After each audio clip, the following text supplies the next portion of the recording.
Hello, good morning, and welcome. Happy Friday, everyone. This is the first Friday of spring, and let me tell you exactly how excited I am about this.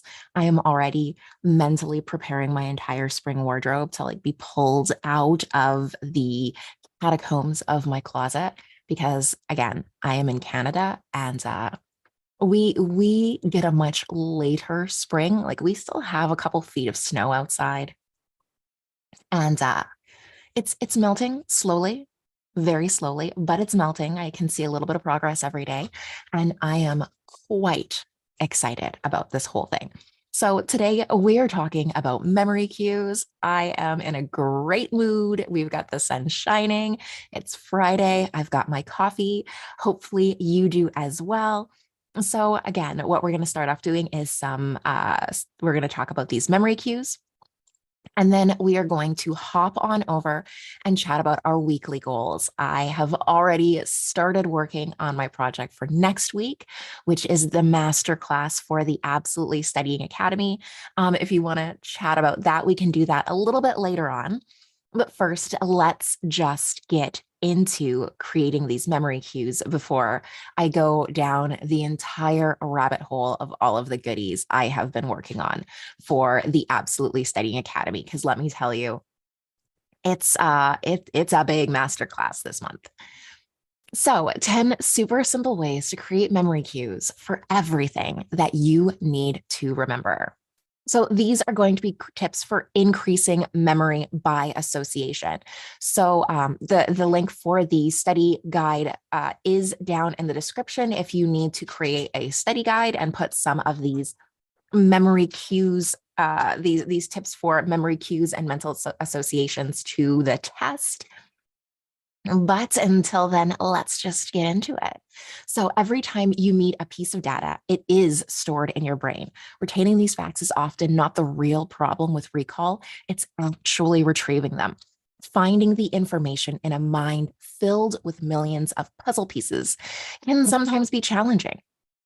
We need to be able to find the information. So it's in there somewhere, rattling around inside inside your brain. But where is it? Where is it when you actually need it? When you're in post-secondary, it's imperative that you have access to each of these facts on demand at any given moment. The best way to ensure that you find the information when needed is to create an elaborate web of mental associations. These memory cues link relevant knowledge that can lead you to the answers you need. So that means a literal web. You want every single piece of information you remember to link back to related information. And what that means is that you can start following those paths when you need to access that information. So if we start making that web, we make that mental web and we strengthen it. That way, one piece of information will help you to find the other pieces of information. And so that when you are able to retrieve one piece, you're going to be able to pull all of those details, all of that important information, pull it out with it so that you can make those associations. You can get that deeper level of understanding. You can elaborate on all of those details. Exams, all of those exams you write in school are simply a test of this web. Can you summon forth the information when you need it? Or will you be left out in the woods? So if you do have trouble building those memory cues on your own, you can pick up that the study guide principle template. It does have more than 20 study activities that you can track throughout the entire course, or you can make one specifically for your exams. It does come with a Pomodoro planner and a confidence tracker to help make sure that you feel great about your understanding for each concept. And hello to everybody joining us this morning. So let's just first break down what mental associations are and what memory cues are and how exactly they help with recall. So mental associations are the pathways in your memory connecting the pieces of information. Those are the lines of those webs that will link each of the pieces of information that will help you to retrieve the information as you work through your memory, as you sift through all of those facts. The links that are tying the facts together are the mental associations. So the more links that you have to a particular bit of data, the easier it is to retrieve that information during test time. You can also think of them as pathways. So walking a path between a whole series of destinations, the more well-traveled that path, the easier it is to follow because you're easier to find it. Whereas if you're in an overgrown field, the pathways are not going to be as easier to find, but the more you travel those paths between the different locations, the more well drawn it'll be. Eventually, the grass will be shorter on those paths, and then the dirt will start to get the dirt will start to get worn, and eventually it will actually make rivets if you just walk the same path over and over and over again. And so it's easier and easier to find, and that's how exercising these pathways between the information that you want to link together is really going to help you retrieve it at test time. So memory cues can come from links, like details about topics or foundational concepts. They can also come in the form of sensations connected to the information. And these could be feelings or about the idea or input from your senses when you learn it. So if you have memory cues themselves are helpful because they are what you use to retrieve the information. So it can be another piece of information. So for example, if you are trying to remember the qualifications, the qualities that an organism has to exhibit in order to be considered alive, compared to like a virus, like a bacteria versus a virus, for example. So some of those points, those key points, can be used as memory cues to remember the other key points. However, you can also use other things like sensations to connect that information. So if you are studying this information while you are sitting in a cafe or a bakery, the smell of coffee might also work as a memory cue to help you retrieve some of this information. Your sense of smell, your olfactory sense, is one of the senses that is most closely tied to memory. Or maybe you close your eyes and you remember drawing a diagram. That diagram can also serve as a memory cue, the muscle memory you use to draw that diagram.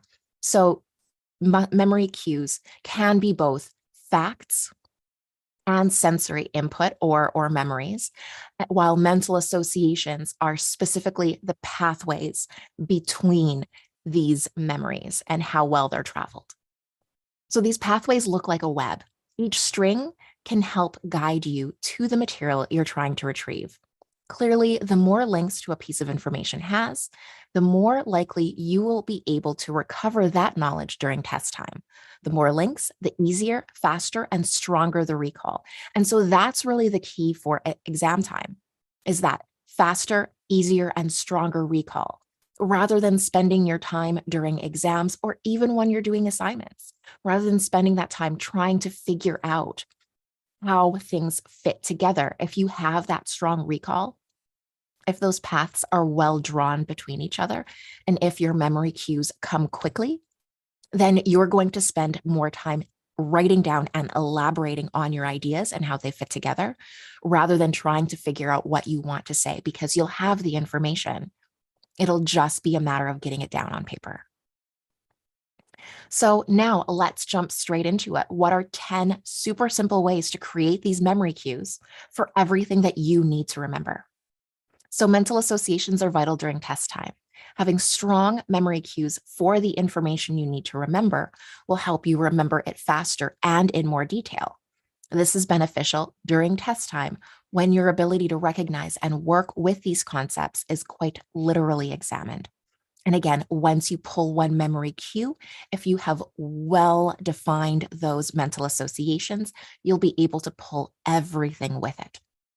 But don't feel intimidated to memorize all of this information. Creating a solid network of memory cues will help you with that retrieval. Right now, I'm going to give you some tips on how you can do it without even breaking a sweat. So one of the very first and simplest ways to create these memory cues is to rephrase complex concepts into everyday language. So rephrasing complex concepts into everyday language ensures that these ideas are said in a way that you understand them. While extremely helpful, this does not have to be done in real time. Concepts are not immediately recognized. They can be written down verbatim and then simplified later. This is an excellent study exercise. So if the professor writes down a concept or tries to explain a concept and it just won't sink in class, you're just not getting it immediately, write it down verbatim and then take that with you after class. Sit down and expand on it. Start doing a little bit of research. Watch a YouTube tutorial. Go through and look up other resources or even just refer to that subsection in your textbook. Go through and research and read up on that concept until you understand it. And once you do, use your own language that you would speak in every single day. And you explain it to yourself, summarize and write down that concept in your own words. And this is why. If you try and write down or memorize what the concept is, especially using the professor's words that you clearly did not understand when they were explaining it in the first place, you might remember what the professor said by memorizing their words, but you won't necessarily be able to extract the meaning out of it again later on. So when you get to test time, the professors, the markers who are grading your exam don't necessarily care what you write down. It's how you explain it. It's how you relate and synthesize the information. So you don't necessarily have to use any fancy terminology, but if you can explain your answer in that regular everyday speech that they can understand, because now you have clearly communicated what you are thinking to them, which is important. If you're able to clearly communicate that idea, even if you don't necessarily have the right wording and terminology from the class, that's going to get you better marks than just regurgitating what the professor says without understanding it. And again, if you understand it, you won't have to memorize it. So if it's terminology within the phrasing that's causing the difficulty, look up the words and their synonyms during your study time and rephrase them. During this process, you will have time to note any similarities between this concept and others you may have encountered throughout your studies. That is one of the great things about taking class after class after class, is that most of the time, fundamental concepts are used throughout a variety of different classes. Almost everything that you do in chemistry is elaborated off of algebra. All of those equations you're going to use in stoichiometry is essentially just algebra.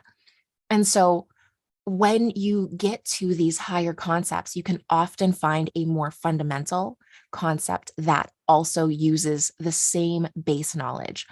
So once you have that base knowledge that you are comfortable with, so going back in time to a point when you were comfortable with the information and then building upon that and seeing how that kind of branches out to cover this new information, that is really going to help a lot in remembering it, because you can go back and you can draw upon those similarities from that comfortable, familiar concept and reach that new one and kind of link it to see what are the similarities, what are the differences, and find some comfort there in the understanding that you already have on the foundational concept, bringing that into the new concept.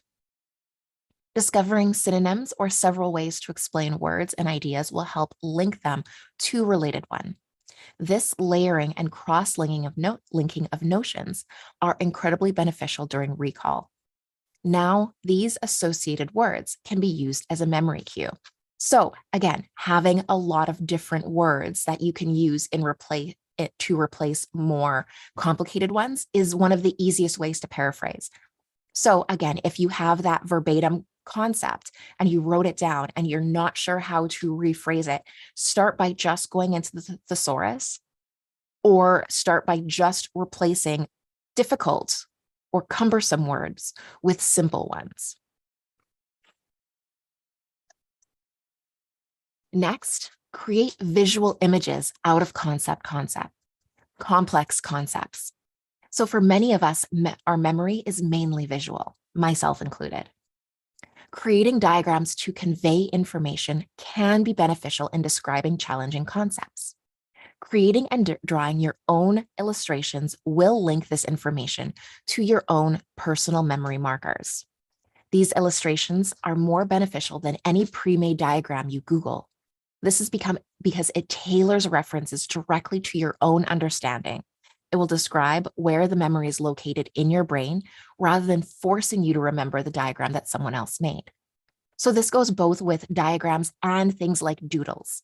So you might not in the moment be able to figure out a whole diagram or flow chart that is very, very complicated or detail oriented to explain a concept. But if you find yourself picturing something in class and doodling it, or even while you're studying, you picture a doodle and you start making a doodle, then definitely go through and draw that doodle. And that's because your brain is linking that itself, something in that doodle where it may be related and it might only be vaguely related. You might not be able to immediately remember or figure out what that link is, but it'll eventually come to you. So drawing those doodles, making those quick diagrams, it doesn't have to be something gorgeous. It doesn't have to be something that is completely aesthetic or the perfect drawing. Like, you may not be an amazing artist, but having that fundamental drawing, having those scribbles or those doodles in your notebook is far more useful than going and Googling somebody else's diagram. And this is because your brain is going to have both the physical act of drawing the diagram, the imagination of you picturing the diagram, and the muscle memory of you drawing it out, actually using your hand to draw it out. And those links are going to help you remember that diagram more accurately than if you just find a diagram on Google and stick it in your notes because it's pretty and because it is it's detailed. Now, if you want to redraw a diagram from Google, that would be much better if you still redraw it yourself. But just going in and copying out a diagram from a textbook or that somebody else made is not quite as helpful because it doesn't help you to establish that muscle memory. It doesn't help you to establish those emotional or sensory cues to it. And again, understanding a concept is much more important than memorizing it. Creating your own pictures as an activity that ensures you recognize the nuances of the model. You know all of the little details and crevices of the diagram because you drew it. You're going to notice all of those things because you're actually creating it. Creating your own illustrations also creates an emotional link between you and the image, ensuring that you can identify and retain all of those subtle details. Next, comparison charts to compare and contrast related items. So as a side note, all of these individual things that I am noting are all individual study activities that you can do rather than simply reading and pulling text from your notebook. So these are also alternative study activities that you can do during your study time when you just can't bring yourself to read anymore, or when you just can't bring yourself to sit down and write notes for hours. These are all just as effective because you're reviewing the information, spaced repetition. You are elaborating on the information. You're getting to know it deeper and deeper, and you're repeating the study, and you're repeating the review process, which is what's going to help you to retain the information for longer. So if there is a time that you are needing to study and you just cannot get up the will, or you're just bored, make sure to try and incorporate some of these. So now create comparison charts to compare and contrast related ideas. Comparison charts quickly and easily relate the similarities and difference of like concepts. They can also accurately clarify in detail any similarities between ideas that seem pretty different. As previously discussed, creating mental associations between similar theories is beneficial because it builds more memory cues to retrieve the information. Being able to show how similar ideas are alike is helpful when describing concepts on an exam or an assignment. So this is really helpful because one thing professors and markers love is for you to be able to take two concepts and really dive down deep and describe how they are similar and how they are different. And that is one of the clearest ways to be able to prove that you fully understand a concept. And that is literally because if you can take a similar or even a similar concept and describe how two things are different, or take different things and describe how they are the same, that's going to really show that you understand these concepts. So let's look at a quick example. If we want to talk about maybe mammals versus reptiles. So the question is, describe describe the qualities of mammals and what set them apart, or what makes a mammal. Sitting there and really describing that mammal and all of the characteristics it possesses that make it a mammal, and then going through and maybe finding some of the more subtle differences that would set it apart between other members of the animal kingdom is going to help you. So, saying that mammals, one of the things that mammals will one of the things that mammals do is that they give birth to live young, whereas nearly all of the other members of the animal kingdom give birth to eggs. They lay eggs. And also noticing that, for example, the platypus is one of the only mammals that actually lays eggs. So things like that is going to help you to set it apart, where this is unique to mammals, whereas everyone else does it that way. But then finding perhaps some similarities between the rest of the animal kingdom and mammals as well. So that is one of the reasons why these comparison charts can be so helpful. So you should also be able to compare and contrast examples to show that you really understand a topic. Being able to relate how similar issues differ is equally valuable. Comparison charts are a helpful tool for displaying this and organizing the information. So putting it in charts means that you don't necessarily have to spend days or hours writing paragraphs. You can jot it down in point form in the chart, and it's nice and easy to really display those differences. Concept maps can help to depict how concepts are related. So concept maps are an excellent way to prove relationships between ideas. They convey the same layering and cross-linking of information as diagrams do. You can easily view information on intricate topics that describe and enhance your understanding and link and explain related topics. These are great to use because they are easy to visualize during test time. Concept maps can be used to clarify your understanding and can clarify your answers. I am so tongue-tied. Concept maps can be used when clarifying your answers and showing knowledge when you cannot find the words you need, while simple diagrams can be added to describe details and boost comprehension.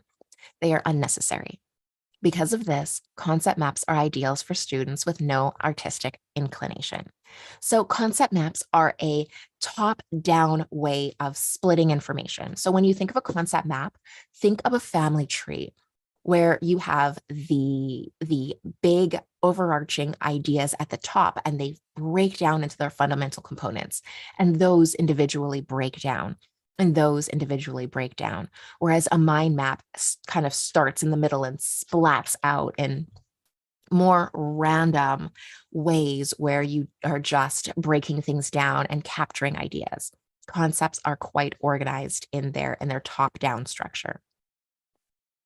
So this is another one where you can just link out and break down ideas in point form rather than having to write paragraphs or summarize. Just breaking them down in their basic fundamental concepts in point form is enough. And sometimes having a doodle between the different concepts can help to really solidify different ideas, can really help solidify different relationships. And that can always be helpful when you go back later and want to expand or want to study it. And again, these doodles, these elaborations can be added at any time. So going back and reviewing your notes, as you review your notes, always try to add to them. So add more doodles, add more details about these. Don't just read your notes, add to them. Next, flashcards are an excellent way to incorporate active recall techniques. So flashcards are an oldie but a goodie. They're definitely something that is okay to fall back on. They are primarily used in brute memorization. However, the prompts that you use on your flashcards to trigger a recall are also useful memory cues. So you are going to tend to remember what's on the back of a flashcard more strictly, more verbatim than you would when you are reading your notes. And that's just because of the testing nature. But again, don't feel forced to memorize it.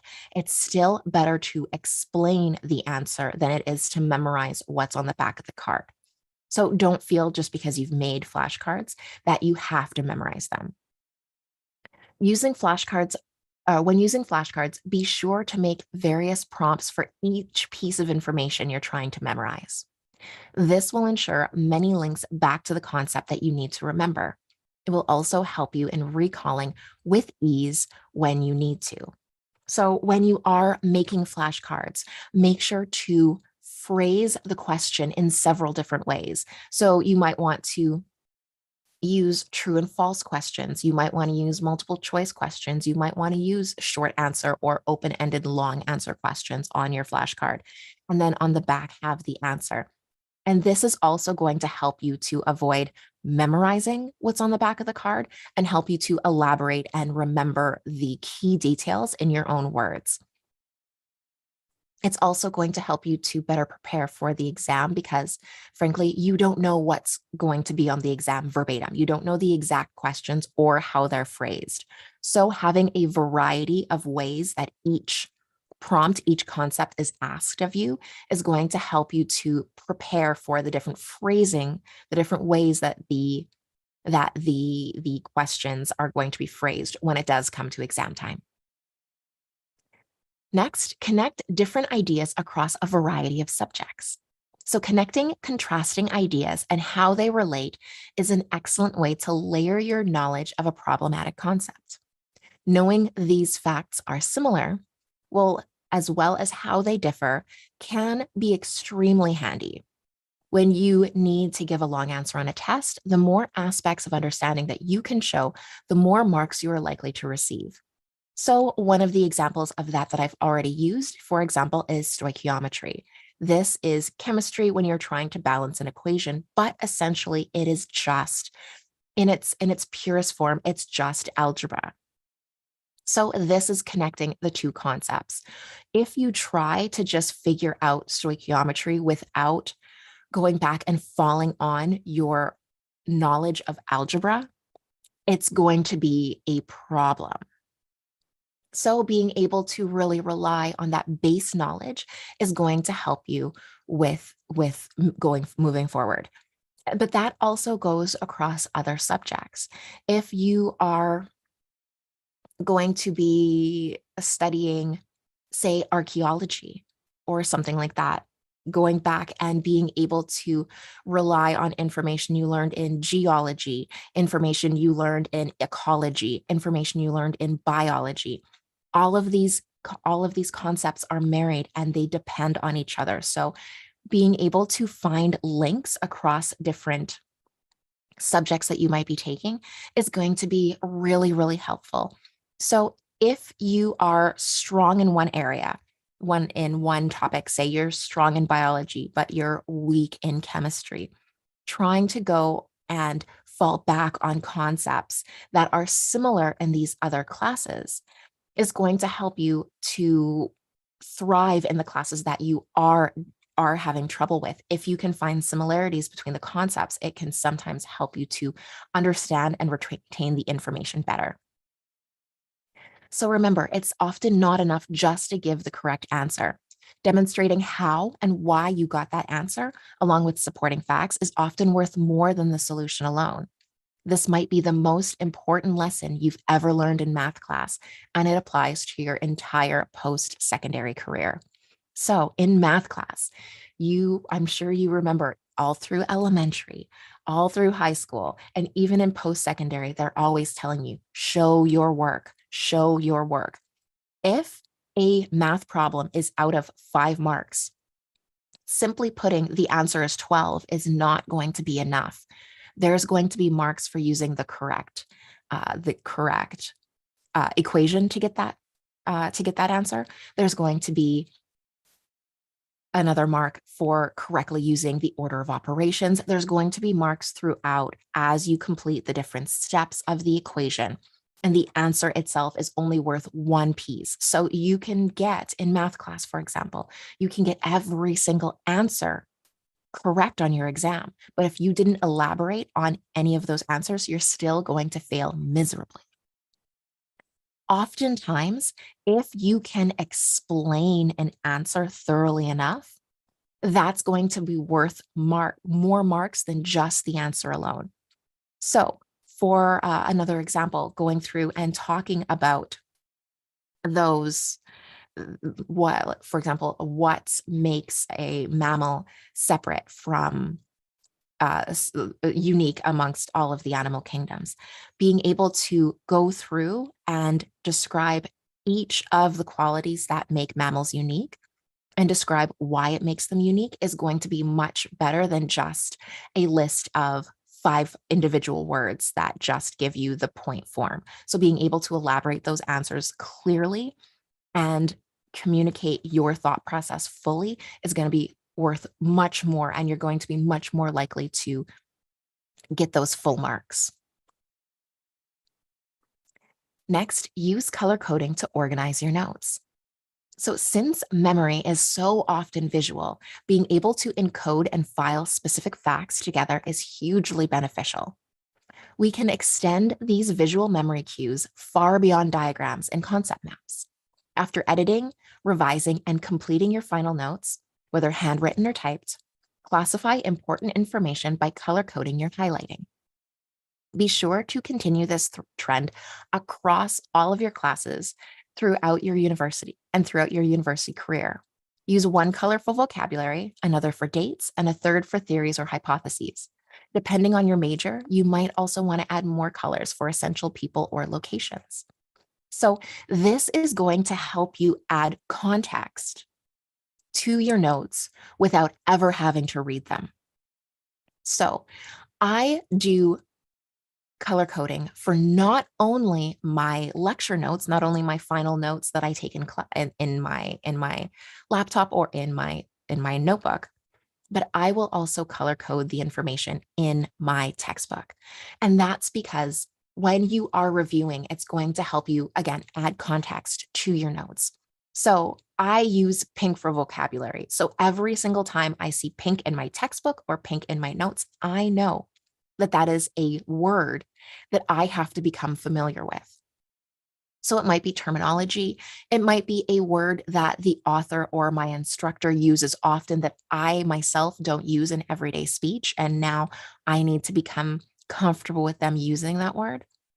And so that's going to help you to add context. So for example, if you just need to do a really, really quick study and you don't necessarily want to pull out your flashcards, you can just pull open your notebook or pull open your textbook and just quiz yourself on these highlighted words. So every time you see the color orange, you know that's going to be somebody's name.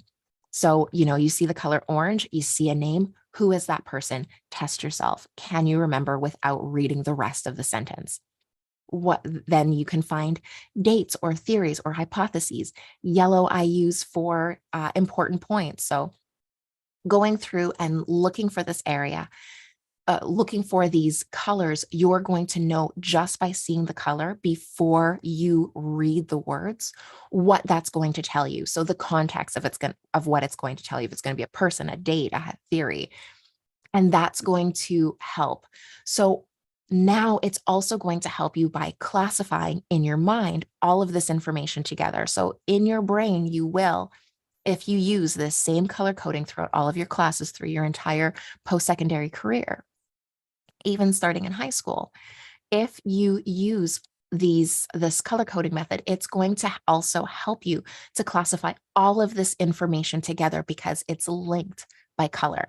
So all of the vocabulary you ever learn will be linked through the color pink. All of the important information you learn will be linked through the color yellow. And while it is a weak memory cue, because it is going to be so overwhelming, you're going to have so much information filed underneath this, it does help. Memory cues can work together. So the more memory cues you have to a particular piece of information, remember, it's easier and easier and easier to recall that information because the path to it is so well traveled. So even though you're stacking and layering weaker mental associations like the color coding to organize your notes, it's still going to help pave that path just a little bit more. So having your notes color-coded in this way will add another memory cue that will layer and organize like facts together. In your notes, the color pink will always mean vocabulary, those terms, and every piece of terminology that you need to recall will be linked by that prompt pink. This will also help you to review your notes and look for essential terms that you might have forgotten. Simply look for the pink markings as you skim through. Next, acronyms. Acronyms can help you to remember lists and processes. So acronyms are a reliable way to memorize a list or a process. Acronyms use the first letter of a word in a set of terms or steps to create a new code word that's easier to remember. So rather than memorizing a group of words in order, you use this shortcut. So one famous example, since we love algebra so much today, I guess, is BEDMAS or PEDMAS in math. So these outline the steps of solving algebraic equations: brackets or parentheses, exponents, division, multiplication, addition, and subtraction. As long as you understand the underlying concept, acronyms are a handy tool. So this is also where a breakdown could happen, though. This technique is useless if you memorize the word without understanding the concepts the components that make it up. You have to remember the individual elements to decipher the whole. So this is a study tool, not a study shortcut. So the problem is that you do have to know the order of operations, the components, the individual components of the order of operations in order to know what each of the letters in PEDMAS or BEDMAS means. If you don't remember multiplication belongs in there, then you're not going to be able to finish what this is saying to do if you don't know what M means. So you have to understand the underlying process, and then you can start using this to create more memory cues, more mental associations to figure out how these work. Next, draw and redraw diagrams to commit them to memory. I love this one. This one's one of one of the funnest. Is funnest a word? One of the most enjoyable study activities that I very much enjoy. While we already discussed earlier the benefits of drawing to clarify your understanding, there is one crucial detail I left out on purpose. Drawing these diagrams, then redrawing them repeatedly from memory can help to further increase your recall of the information. Not only does it aid in the visual memorization of the diagram, but it also develops muscle memory. Soon you'll notice that your hand can easily draw this diagram with little outside intervention from conscious thought. You can just draw it from muscle memory. This is what you know. This is when you know you've got it. So keep this diagram in your arsenal for explaining a topic on your exam.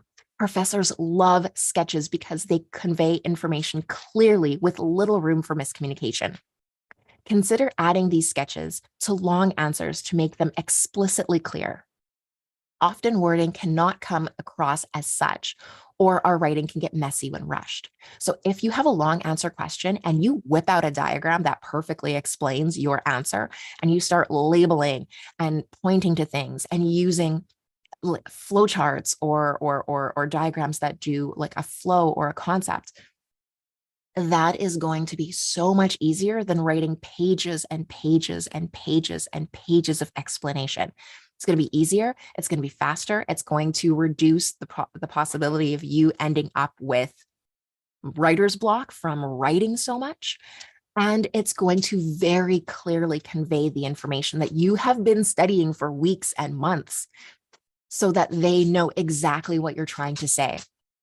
One of the most common issues that I encounter a lot with proofreading, essays and other works of students, is that the students writing the answers will often assume that the professor or the marker will glean or will come to a specific conclusion that they have not explicitly said. And that is dangerous. Because if there is any sort of misunderstanding between what you're writing down and what the marker is reading, then they may not come to the conclusion that you want them to. It is always important that you state explicitly clear what you mean in your answer and drag that ending out, or drag that out as much as possible. You want to say exactly what you mean. And so having those diagrams will give you that leeway. It'll give you a little bit of leeway with having to explain over and over and over again, because you can use that diagram to fall back on and show all of those, show the process, show all of the hallmarks of what it is you are trying to do. And that does not necessarily just mean for diagrams. You can use that with concept maps or comparison charts. So having those visual elements will help the reader or the marker to know exactly what you are trying to communicate in many fewer words than trying to write it out or having your writing get messy during exam time.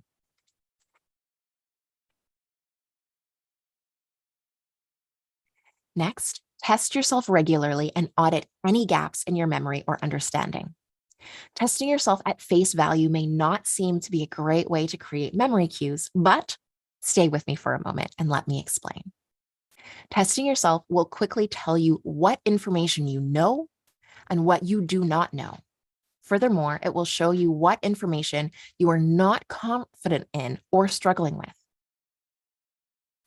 You will create mental associations when you are correct, or when you're correct from your quiz. When reviewing your answers, check if it's right or wrong. Next, add the appropriate answer. This links the correct information to the wrong answer and adds a deeper layer because it's mixed with emotion. You're going to feel that twinge, you're going to feel bad, you're going to feel that hurt, that disappointment that you got the answer wrong.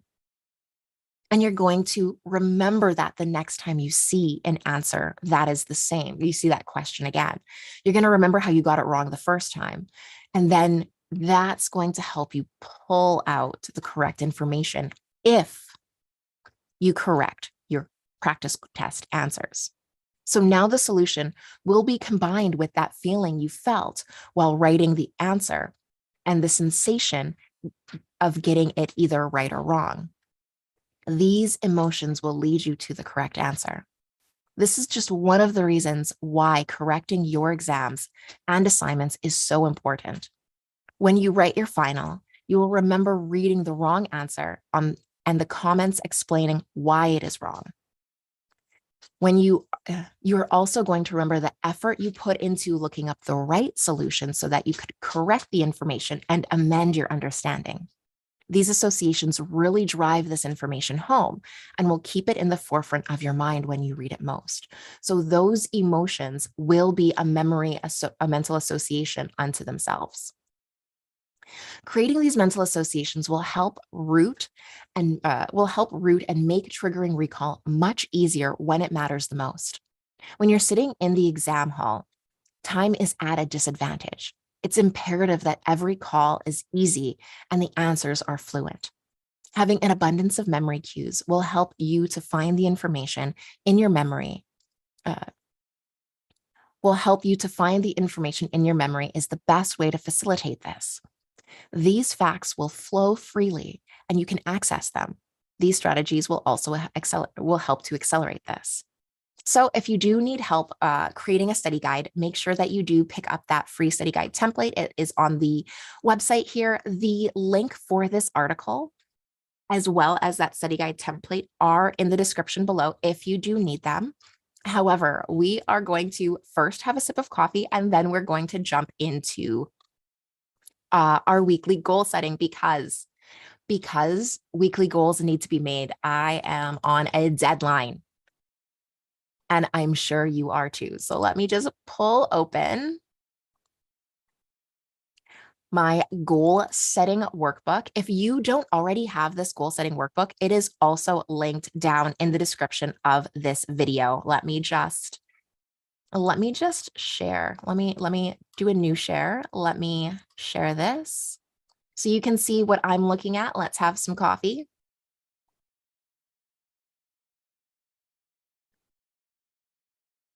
Okay, so we are going to do SMART goals. This is the last weekly goal. No, I have one more. There's one more weekly goal setting next week.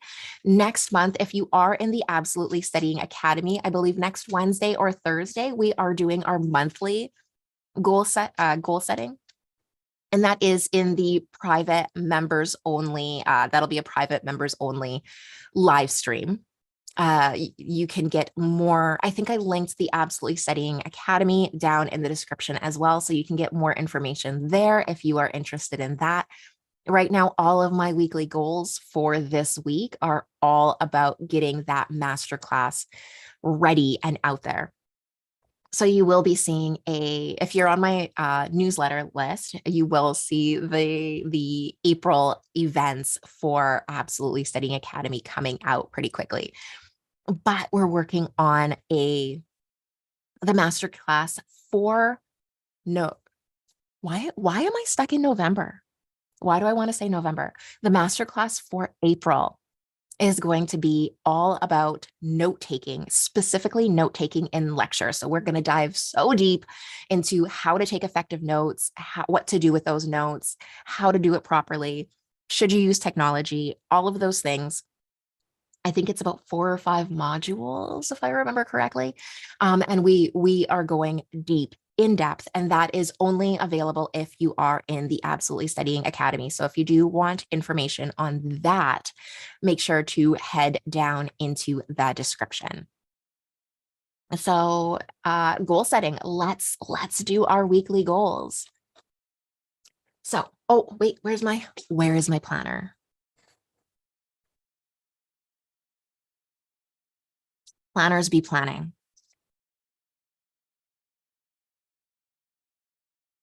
Okay, so remember, we have to audit last week's goals before we dive into this week's goals if we really want to make the progress that we need to make.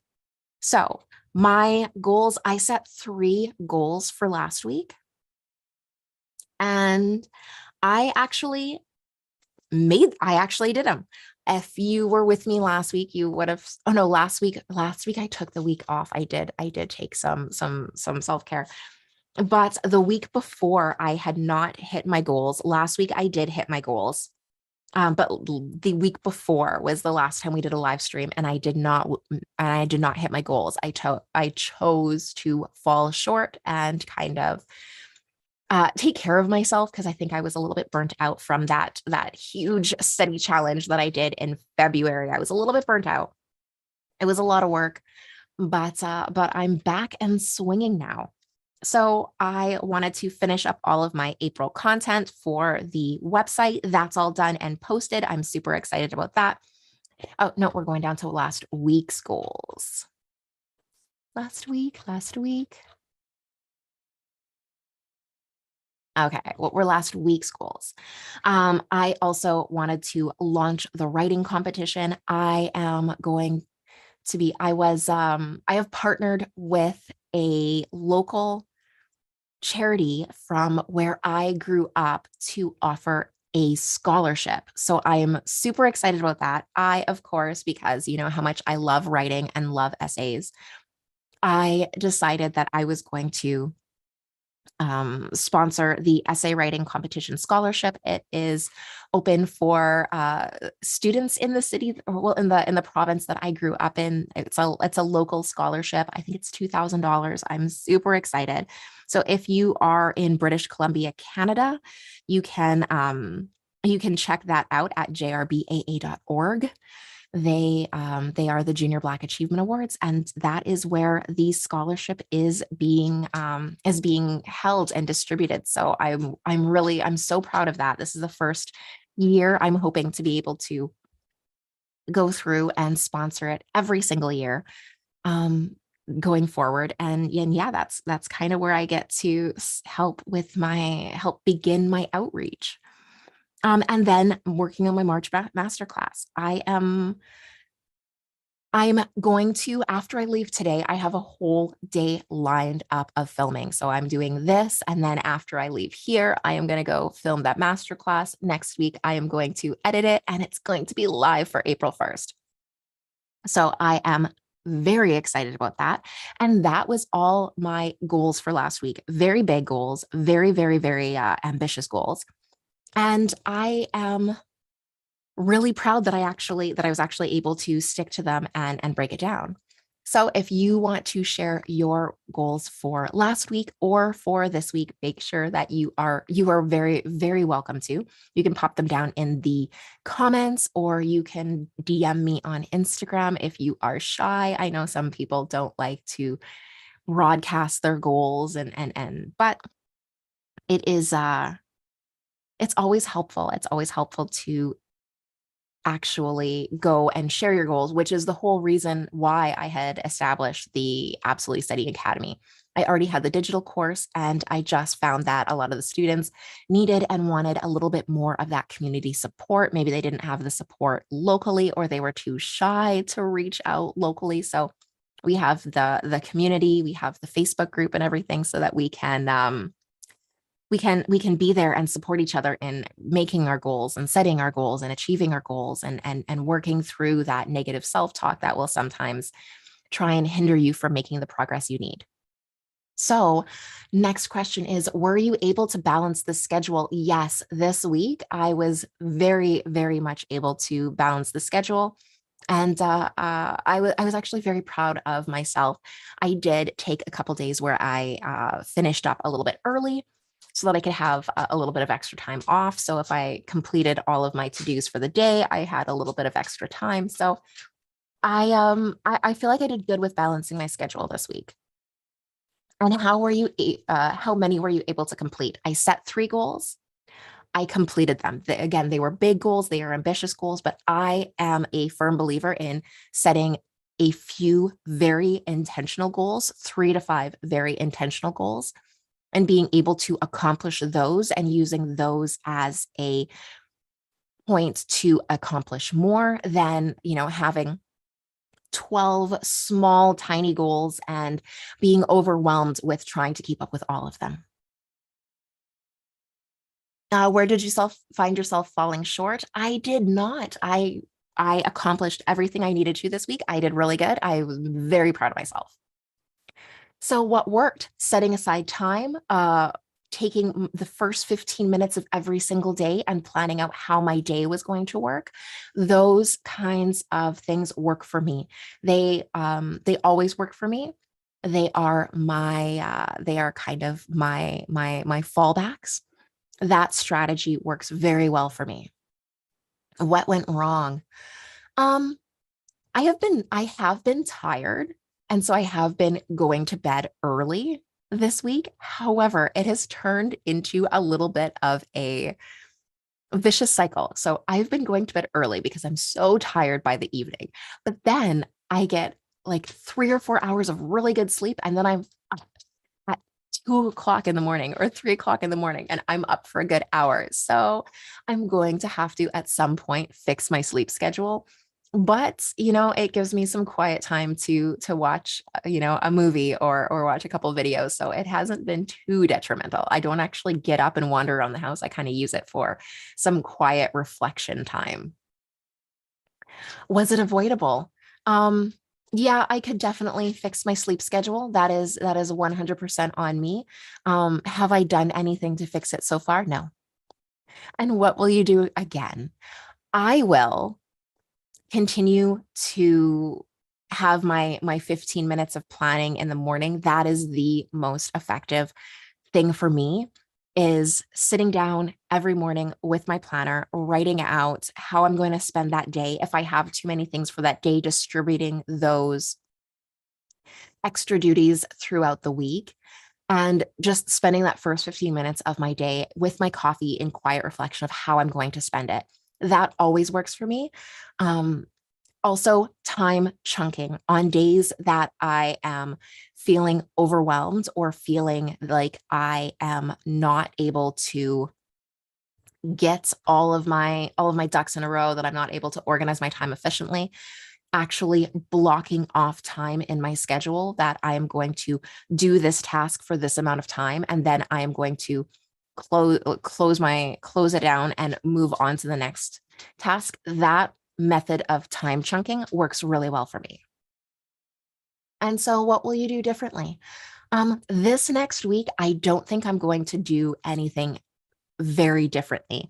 I have the master class that I'm getting ready to launch for the first, and I do not want to risk any kind of big changes to my schedule that might overwhelm me and put me behind. So right now I'm doing really good. I'm hitting my targets for everything that I need to get done by the end of the month. So I don't think I'm going to be employing any differences right now. What I'm going to do differently is not experiment with my schedule. So, SMART goals, as we start to pick next week's goals, SMART goals are specific, measurable, attainable, relevant, and time sensitive. So, my top goals for next week is to finish and publish that note-taking masterclass, because that is my number one priority. So, I'm going to start by writing that down, because if you don't write your goal down, it's just a wish.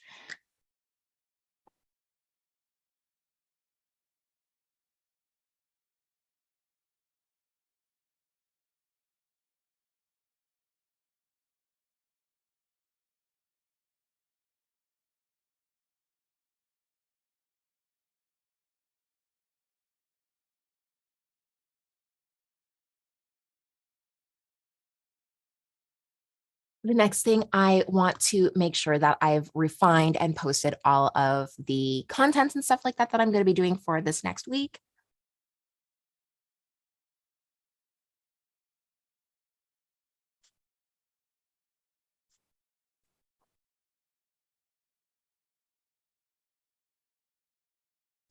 And my third goal is to take extra time out for self-care, because my birthday is this week. And so my goal for my birthday is just to take care of myself. And I feel like I deserve to take a week off if I need to. So I am going to set my third goal as simply, hold on. First, let me review my monthly goals. So yeah, this is done weekly. This is done. This is done. This is done. This is done.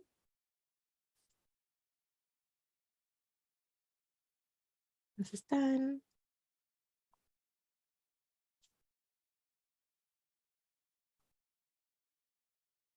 Yeah, I've pretty much gotten all of my, I've got all of my March goals completed, except for one that's not quite complete. So I am actually going to set that. So I have to finish up the rubric for the JRBAA writing contest. And then after that I'm done. So let me put down writing contest rubric.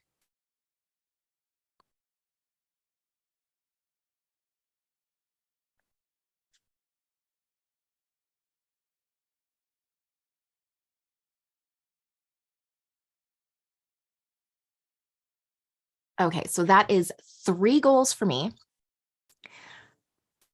for this week. I think that they are very, very reasonable. The writing contest rubric is not a massive goal. I've already got it outlined, and it's a smaller rubric.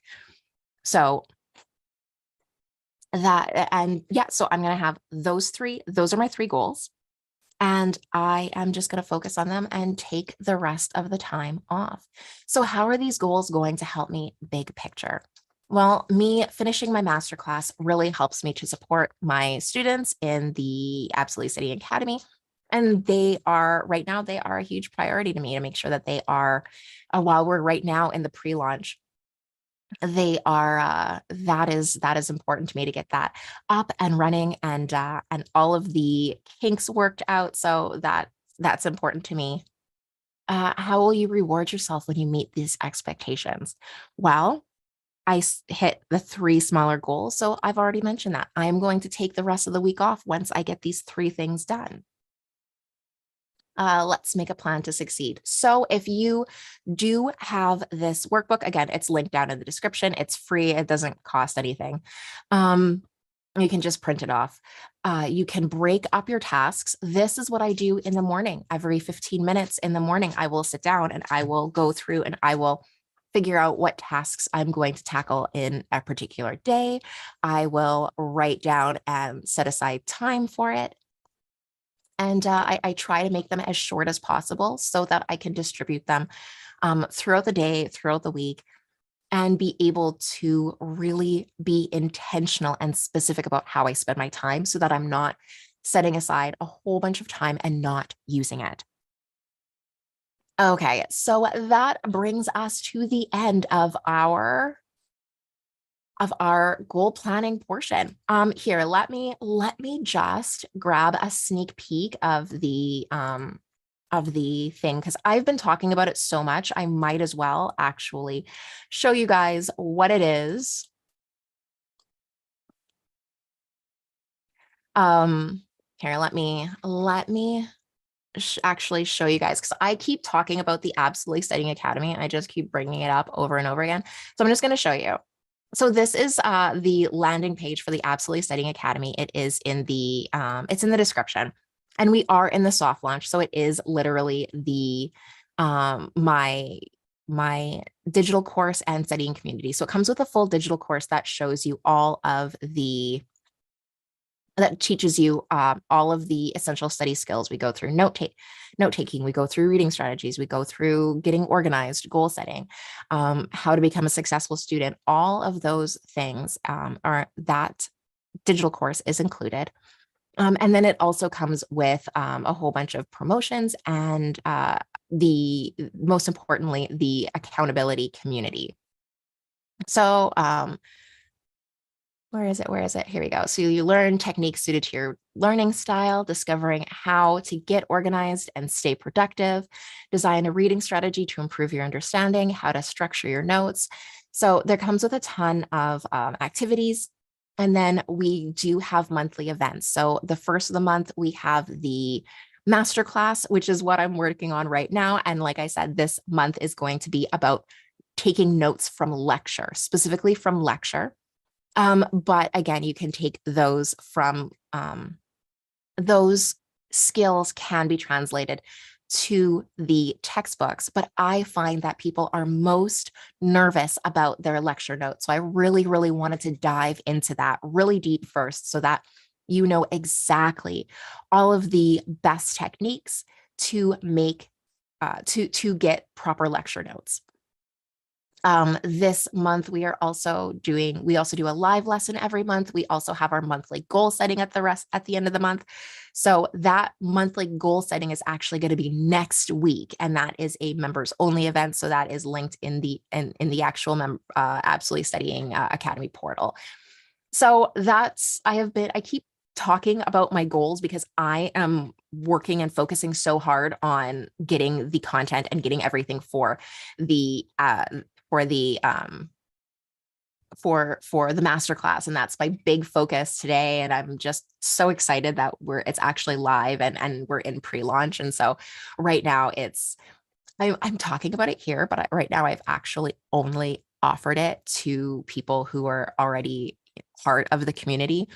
So you guys are all part of the community. I'm sure you guys are already part of the mailing list. You're already part of the you probably already come to some of these goal setting sessions before. So I haven't actually gone live and started promoting it outside of like those in the know.